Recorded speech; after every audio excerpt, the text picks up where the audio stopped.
Every morning you leave your house the same way. You grab your keys, maybe you check your phone, you lock the door behind you, and you walk into the day.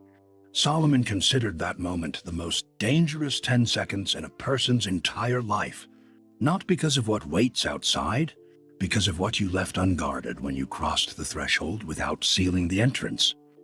Before you leave your house tomorrow morning, there is one thing Solomon did every single day. 10 seconds, one finger, a small amount of olive oil, 3 words. And I promise you, once you see where this comes from, once you read the exact text that describes it, you will never leave the same way again. Let me take you back to 1978, Nsukka, Nigeria. I am 8 years old and I am late for school. I am already at the door, hand on the handle, when my mother appears from the kitchen. She is holding a small clay pot, low and wide, dark. The kind she kept on the windowsill near the herbs. It smelled of palm oil and something else I could not name then. Before I could protest, she dipped her thumb into the pot and pressed it gently to the center of my forehead. I pulled away. I was 8 years old. I had school friends waiting outside and I did not want oil on my face. She said something in Igbo I only half understood at the time. I have spent years trying to get the translation exactly right. The closest I can manage is, you go out as someone known. Not recognized, not famous, not celebrated.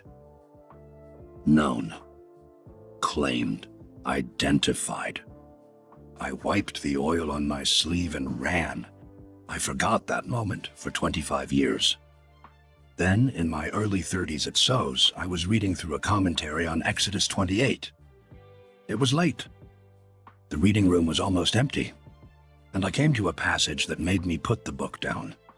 The high priest of Solomon's temple, the holiest office in ancient Israel, Aaron's direct lineage, wore a specific object as part of his daily vestments, not on his chest, not on his hands, not around his neck, on his forehead. Exodus 28, verse 36, you shall make a plate of pure gold and engrave on it like the engraving of a signet, holy to the Lord. You shall fasten it on a blue cord, and it shall be on the turban. It shall be on the front of the turban. It shall be on Aaron's forehead. Golden plate, forehead, holy to the Lord. I read it 3 times. And then my mother's clay pot appeared in my mind before I even realized it was happening. She had been doing temple theology in her kitchen in Nsukka. She did not know the Hebrew word for it. She did not own a commentary on Exodus.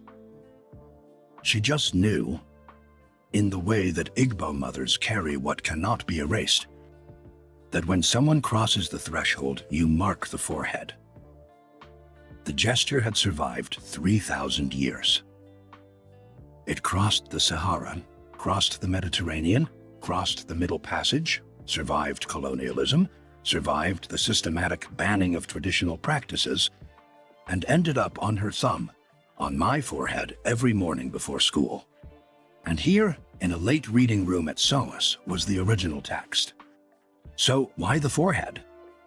This is the question I want you to hold, because the answer is not obvious. Why not the chest, where your heart is? Why not the hands, where your work gets done? Why not the door itself? In Solomon's entire theological architecture, and I want you to follow this carefully, the body is a temple, not as metaphor, as structural correspondence. The temple had 3 zones of sacred access.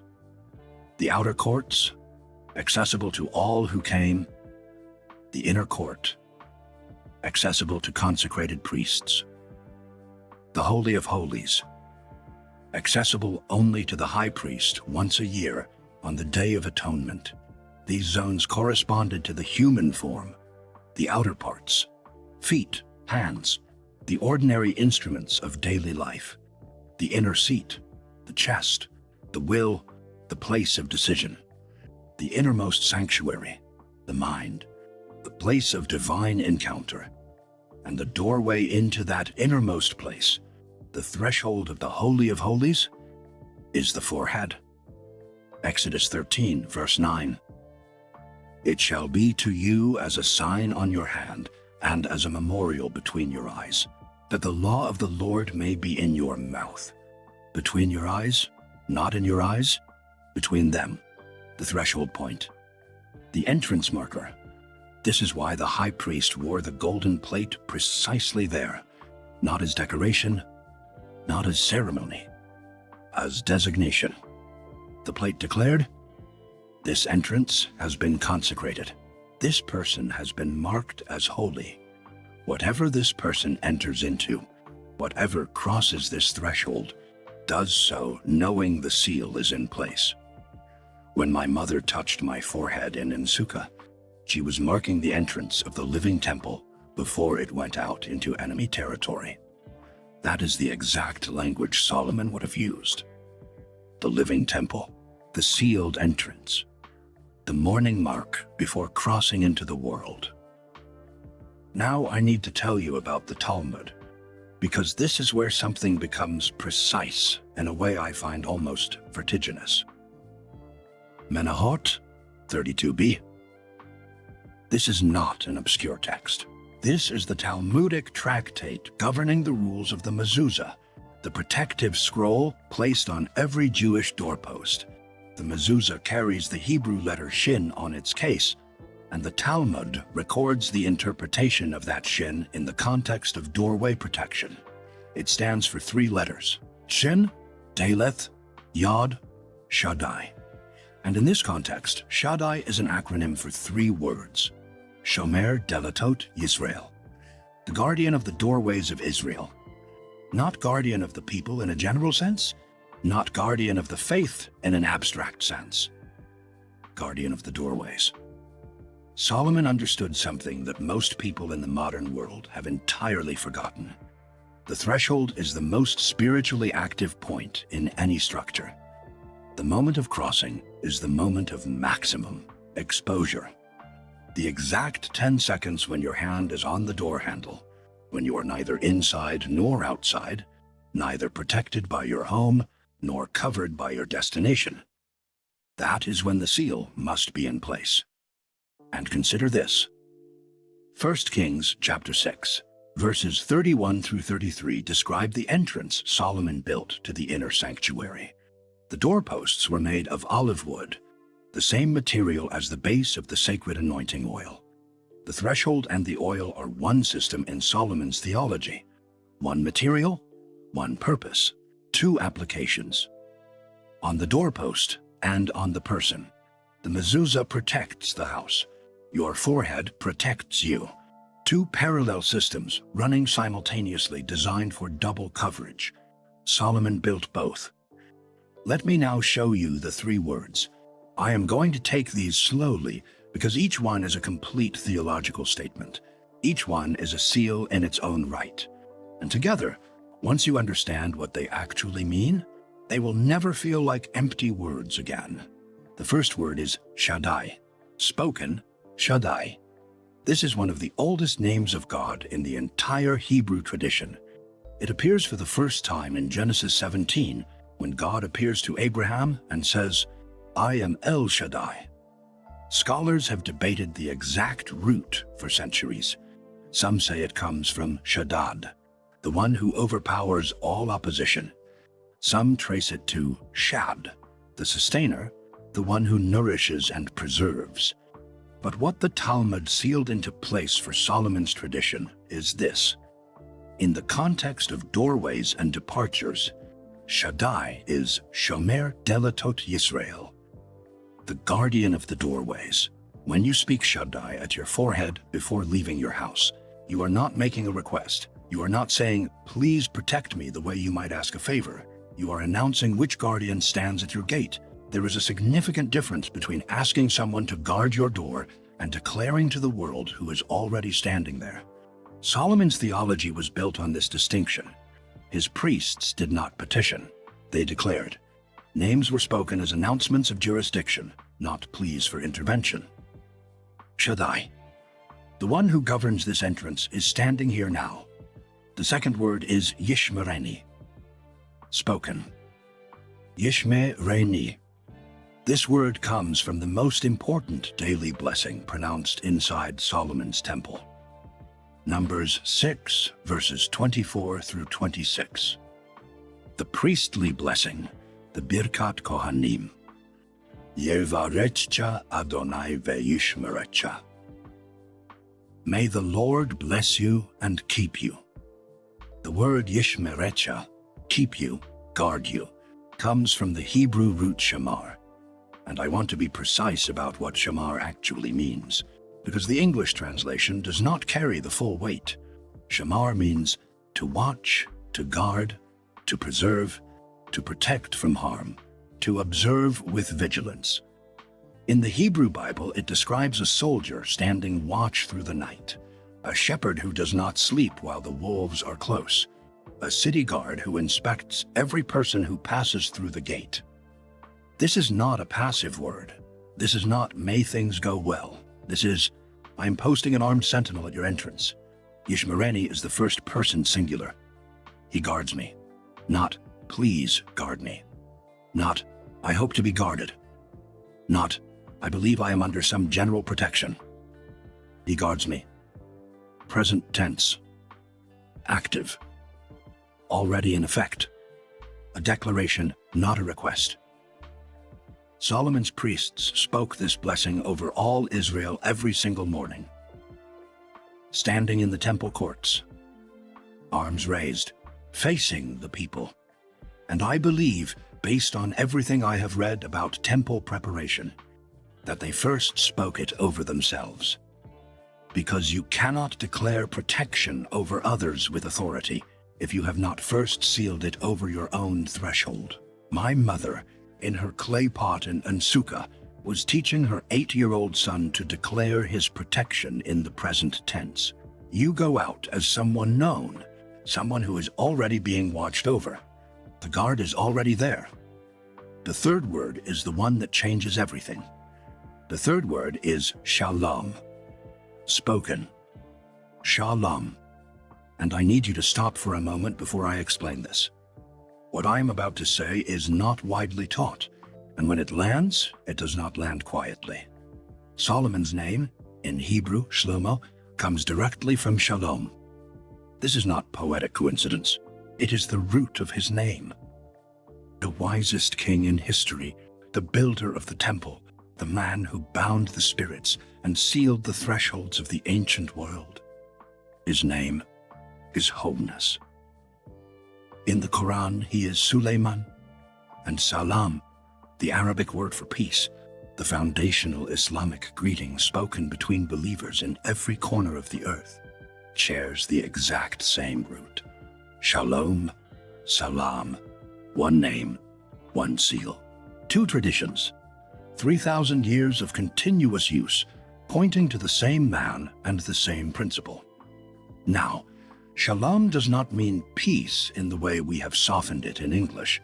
It does not mean the absence of conflict. It does not mean things are pleasant.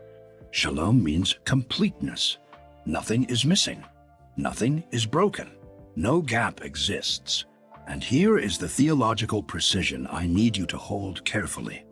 An enemy cannot enter a place where nothing is missing.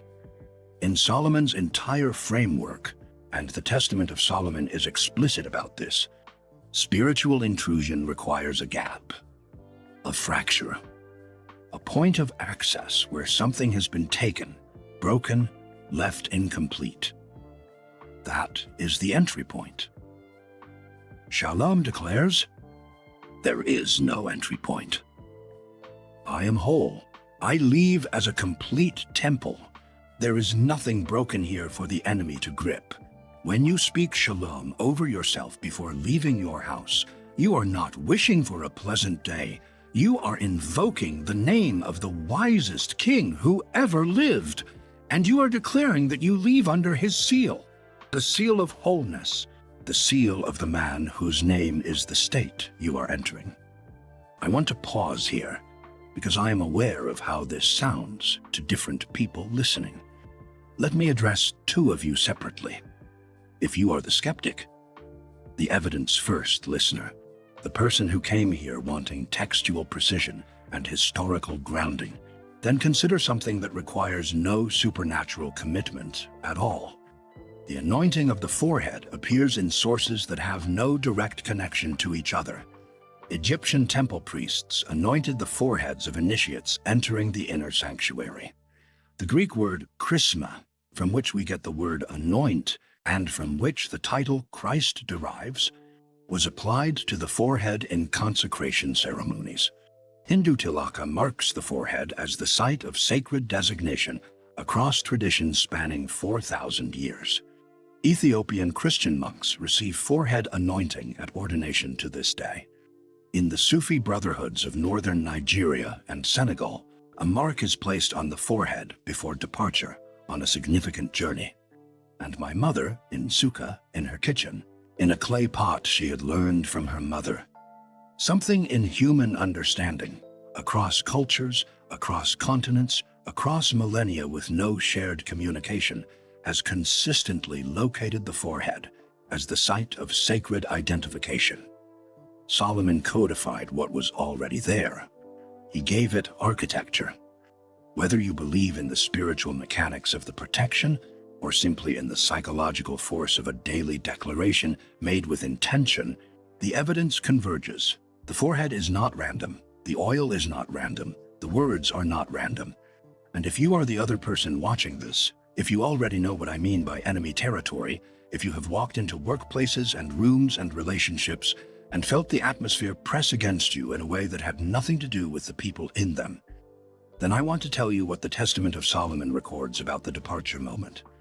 The Testament of Solomon, composed around the 1st century, but drawing on oral traditions far older, describes Solomon's direct interactions with specific entities he bound and questioned.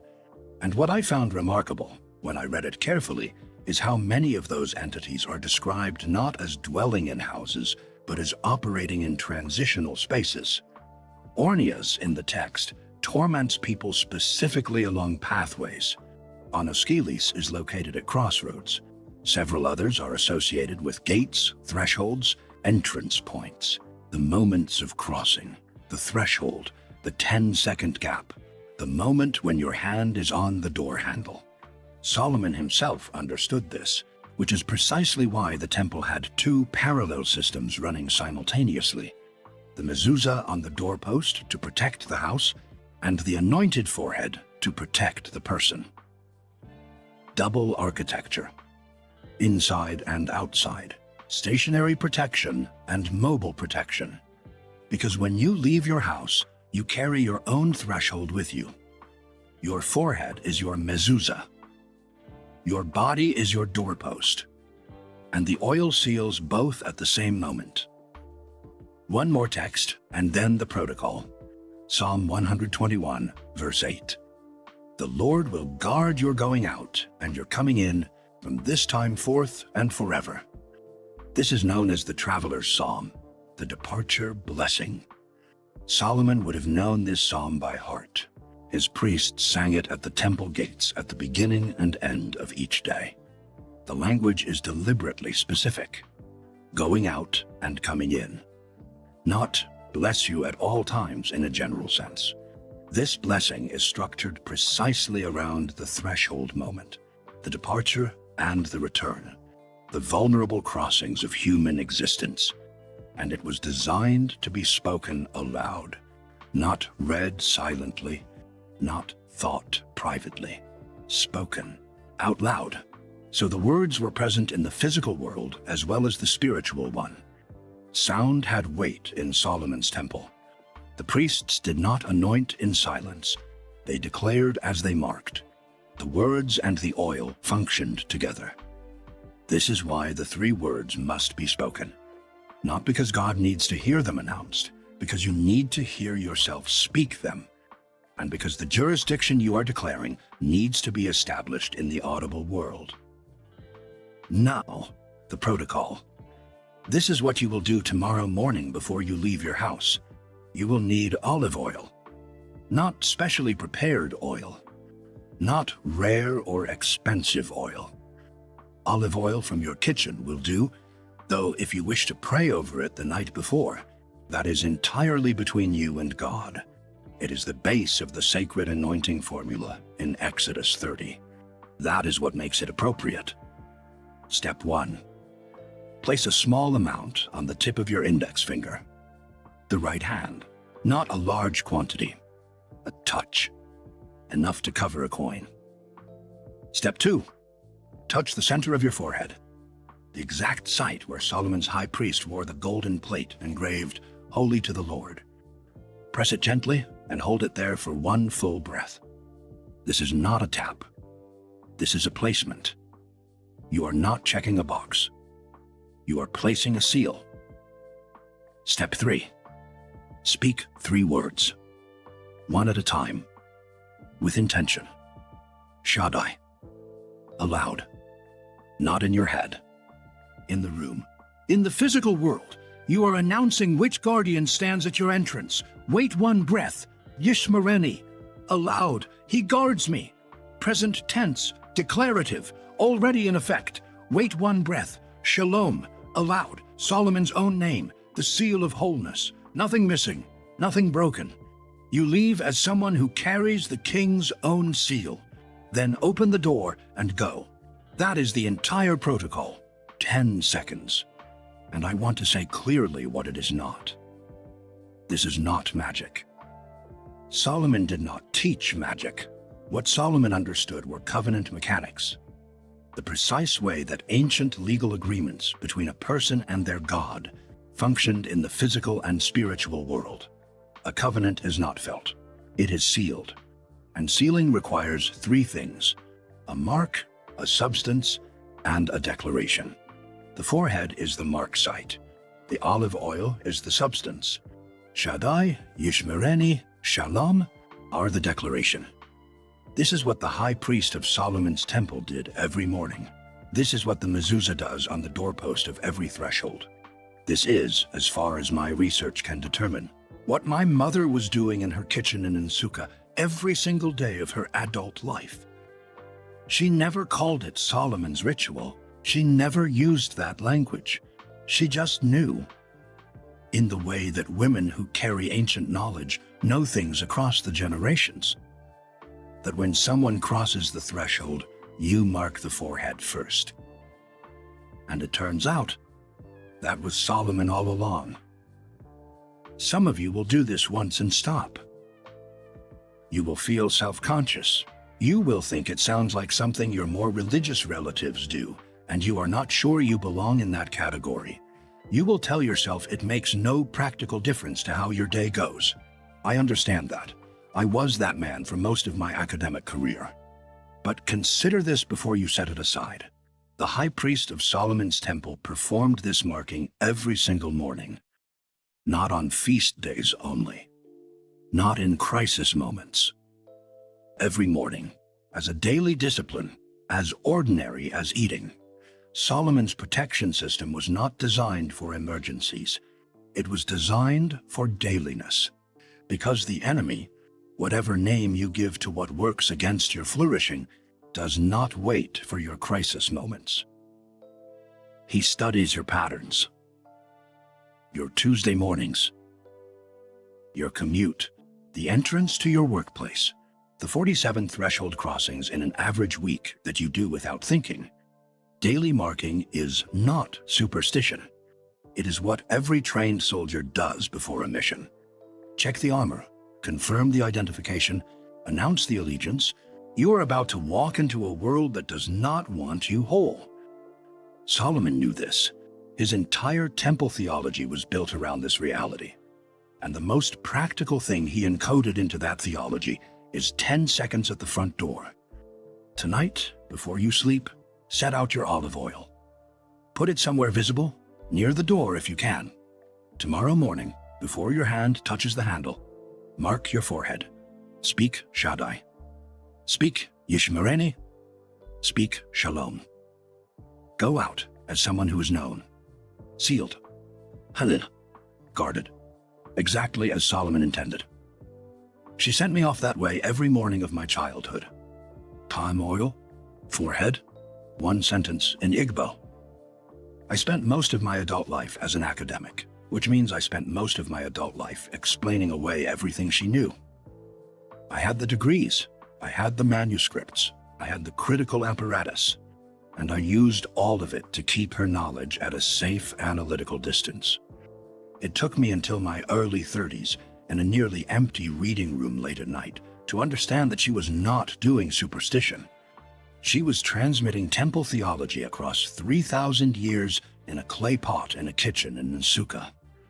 And I, her son, the scholar, the man with the credentials, was the last person to figure that out. Sleep well tonight. Or perhaps don't. What you do with this is up to you. But you will not leave the same way tomorrow.